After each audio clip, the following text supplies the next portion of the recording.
So we're back up north with layout B. I mentioned before how most of the scenes, most of the modules of this layout are built after real locations. I'm going to show you a quick example of that.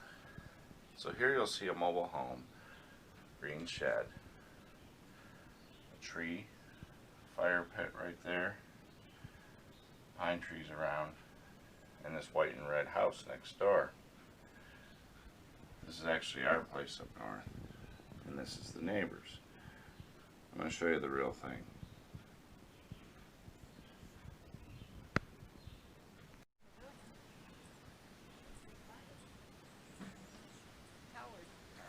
Here's the real mobile home. It's changed slightly since '96. There's the shed. Picnic table is newer also, from when the module was made.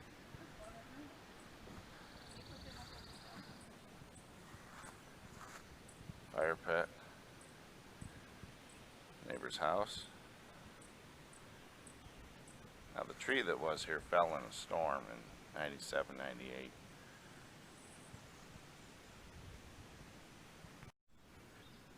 If I hadn't mentioned before, this cul-de-sac is actually modeled after my parents' cul-de-sac. That's their house.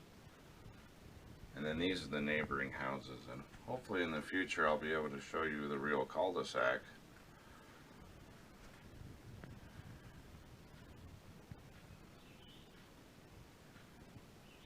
These were some of my earliest scratch building attempts. None of these are kits.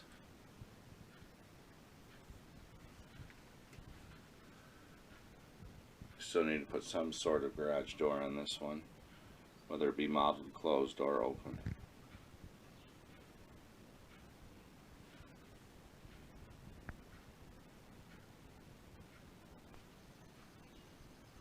The mobile home was my very first scratch built structure.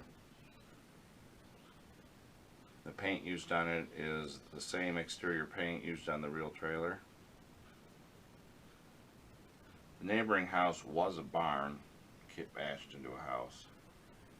So this again was one of my earliest attempts of kit bashing, so it might be a little rough, but it's served its purpose all these years. Over here in the woods, I took a old wooden boxcar kit and converted it into a backwoods shack or cottage, hunting lodge maybe. We have a few of them around here. I don't know if any of them are actually made out of old freight cars or not, but definitely plenty of hunting cottages.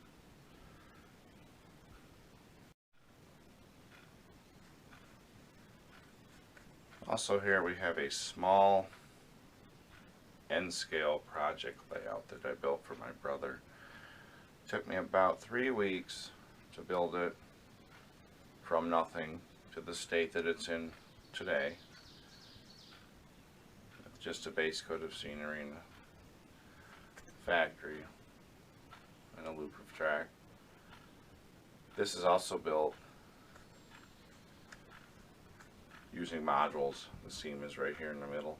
So this can be expanded and be made as big as he wants it to be. And currently it's just sitting next to layout B, which is right here.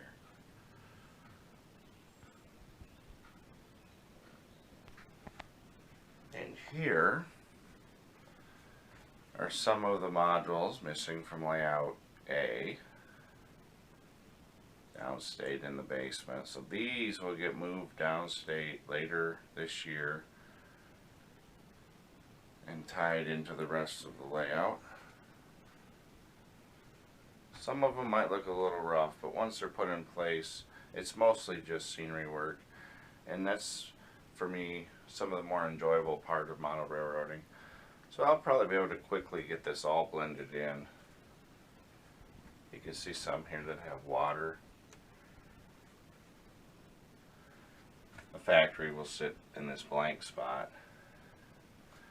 This, of course, is the dock. another module in behind. The biggest one is 5 by 5 foot, and then the smallest ones are 3 by 3. Now, layout B is older, and the modules were built smaller. The straights are still 5 foot long, but they're only 2.5 foot deep. And the corners are 3 foot by 2.5. Now layout B will be expanding by 5 feet, so 2 new modules, and they will be built with the new standard. Because as you can see, there's a gap in the middle. So that's where that extra half foot will fit.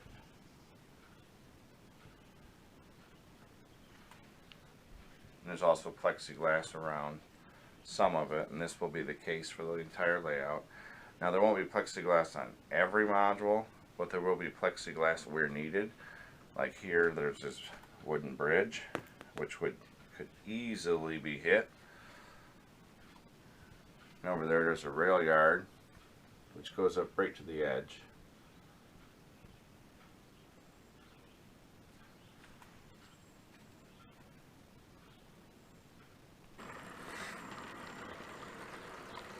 This is one of the old IHC passenger sets. I think I spent $80 for all 8 passenger cars. They're pretty basic passenger cars, but they definitely serve the purpose. And these are Algoma Central, and this is meant to be mocked up as the tour train that runs up to the Agua Canyon. Of course, here you can see it going over the Montreal River trestle.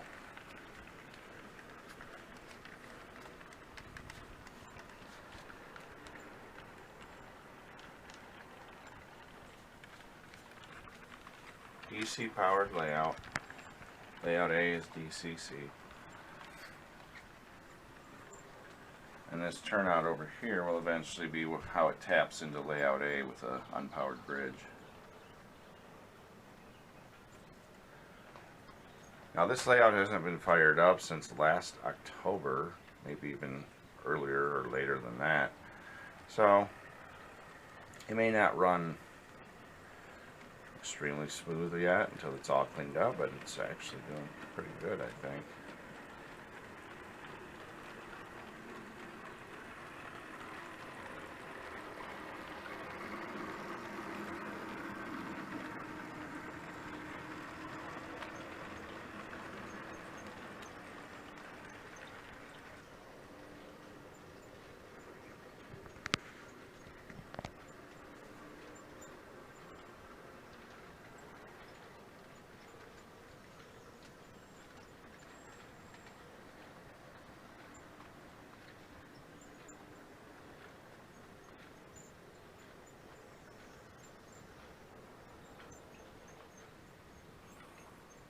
Minimum radiuses on layout B here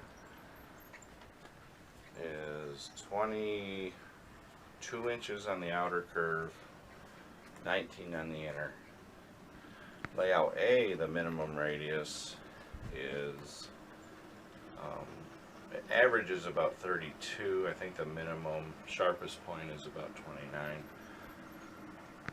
But averages somewhere between 30 to 32, 33.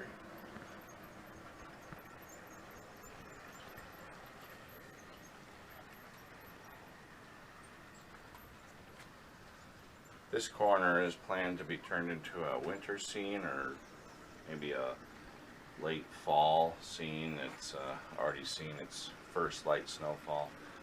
So I kind of like that the lake already has that cold, semi-frozen appearance to it.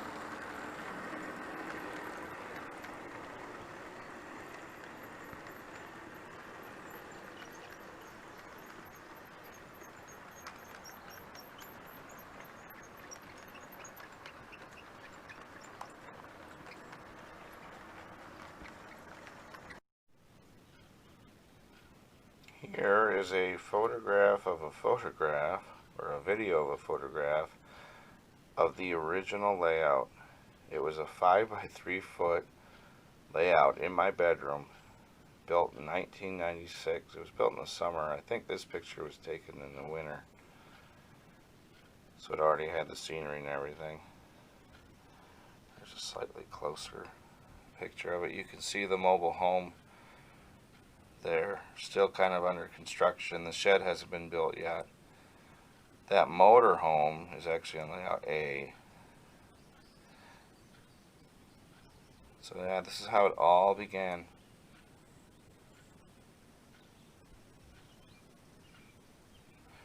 And see that orange, or that Union Pacific locomotive? Sorry, the thing doesn't want to focus, but it's an old Bachman locomotive.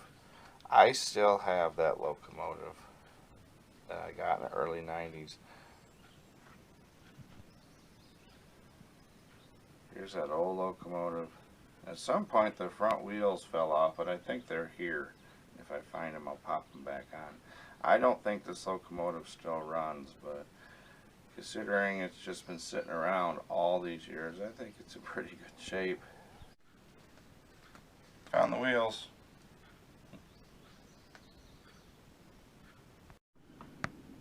Here's a few older pieces to show. This Model Power steam set includes the steam locomotive tender and these two passenger coaches. My brother picked these up at a rummage a couple years ago. This little steam engine still runs, and it runs quite well. I believe it's from the 80s. There were some structures, paper structures or something like that, that came with it. He has those still, and I think they're even lighted.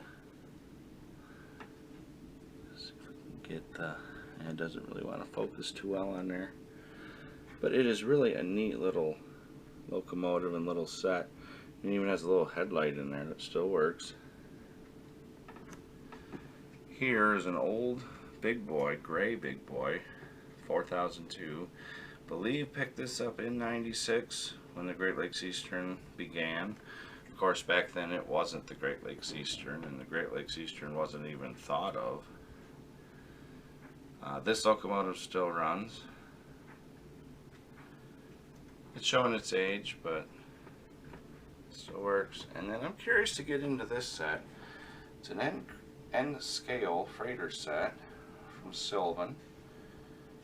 Picked this up last year, but might be able to work this in with my end scale layout out in the shed, or with the end scale layout that I showed you that I made for my brother.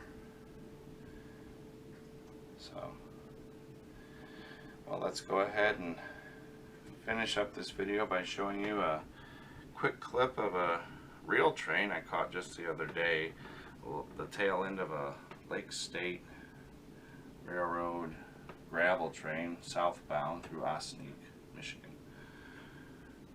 See you next time.